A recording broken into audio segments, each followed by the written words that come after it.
ரஜினியை சந்தித்த பிரபல இயக்குனர் மூன்றாவது முறையா இணைவார்களா? எதிர்பார்ப்பில் ரசிகர்கள்.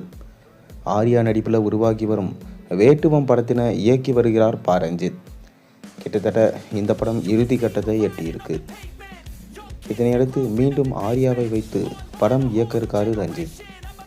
ஏற்கனவே அவர்களது கூட்டணியில் வெளியாகி பெரும் வரவேற்பினை பெற்ற சார்பட்டா பரம்பரை 2 படமாக அது இருக்கும் என சொல்லப்படுகிறது. தலைவர் 173 படத்தினை யார் இயக்கப் போகிறார்கள் என்பது தான் கோலிவுட் வட்டாரத்தில் மிக பெரும் சஸ்பென்ஸாக இருக்குது. இதற்காக கதை கேட்கும் பணிகள் ஒரு பக்கம் நடந்து வருவதாக சொல்லப்படுகிறது. ரஜினி கமல் இருவரும் சேர்ந்து தலைவர் 173 படத்திற்கான இயக்குநர்களை தேர்ந்தெடுத்து வருவதாக சொல்லப்படுகிறது. இந்நிலையில் பிரபல இயக்குனரை ரஜினி சந்தித்து தொடர்பாக புகைப்படம் ஒன்று இணையத்தில் வைரலாகியிருக்கு.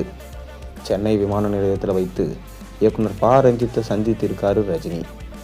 இது சம்பந்தமான ஃபோட்டோஸ் இணையவாசிகளிடையே கவனம் ஈர்த்து வருது. இதனையடுத்து இந்த காம்போ மீண்டும் இணைந்தால் நன்றாக இருக்கும் என்று ரசிகர்கள் கமெண்ட்டுகளை குவிச்சு கொண்டிருக்காங்க. கோலிவுட் திரையுலகில் முன்னணி இயக்குனராக வலம் வருபவர் பா. ரஞ்சித் தற்போது வேட்டுவம் படத்திட்ட இயக்கிட்டு வராரு.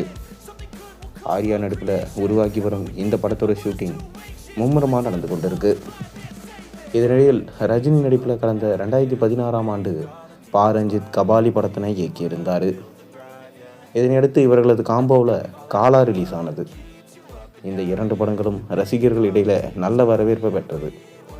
இந்நிலையில் மீண்டும் ரஜினியை வைத்து பா. ரஞ்சித் படம் ஒன்றை இயக்கினா சிறப்பாக இருக்கும் என்ற எண்ணம் ரசிகர்கள் மத்தியிலேயே வந்திருக்கு. அதே நேரம் 3வது முறையாக இந்த காம்போ இணைய வாய்ப்பில்லை என சினிமா வட்டாரங்கள் தெரிவிக்கின்றாங்க. அதோடு ரஜினி அடுத்ததாக கலகலப்பான ஸ்கிரிப்ட் ஒன்றில் நடிக்க விரும்புவதால் பா. ரஞ்சித் இயக்கத்தில் நடிக்க வாய்ப்பில்லை எனவும் சொல்லப்படுகிறது. இதனிடையில் தலைவர் 173 படத்தினை நித்திலன் சுவாமிநாதன் இயக்க வாய்ப்புள்ளதாக தகவல்கள் வெளியாயிருக்கு. குரங்கு பொம்மை மூலமாக இயக்குனர் அறிமுகமான இவர் விஜய் சேதுபதி நடிப்பில் மகாராஜாவை இயக்கியிருந்தார். இந்த படம் பாக்ஸ் ஆஃபீஸில் 100 கோடி வசூலை குவிச்சது. இந்நிலையில் நித்திலன் சுவாமிநாதன் ரஜினிக்கு கதை சொல்லி இருப்பதாக சொல்லப்படுகிறது. அதோடு பார்க்கிங் ராம்குமார் பாலகிருஷ்ணாவும் தலைவர் 173 படத்தோட இயக்குனர் லிஸ்ட்டில் இடம் பெற்றிருக்காராம்.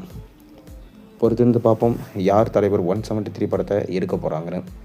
உங்களுக்கு யார் எடுத்தால் நல்லாயிருக்குன்னு தெரிஞ்சால் மறக்காமல் கீழே கமெண்ட்டில் சொல்லுங்கள்.